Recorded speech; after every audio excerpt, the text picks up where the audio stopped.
தனக்கு கொடுத்த கடமைய சரியா செய்யாம அதிகாரம் செலுத்தினதுக்கு சரியான தண்டனை கிடைச்சிச்சு அந்த நாய்க்கு.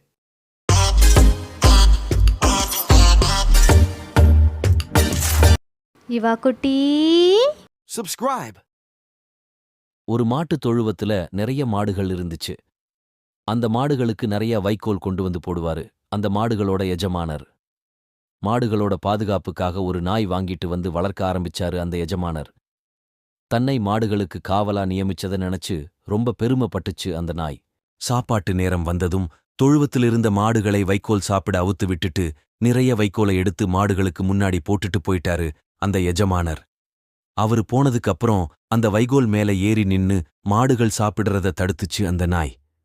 என்னோட பாதுகாப்புல இருக்கிற நீங்க நான் சொன்னதுக்கு அப்புறம்தான் இந்த உணவை சாப்பிடணும்னு சொல்லி குறைக்க ஆரம்பிச்சிச்சு.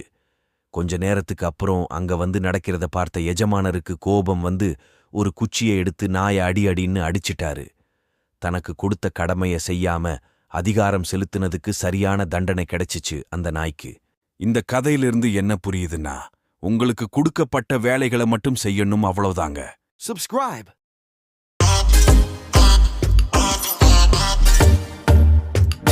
இவா குட்டி.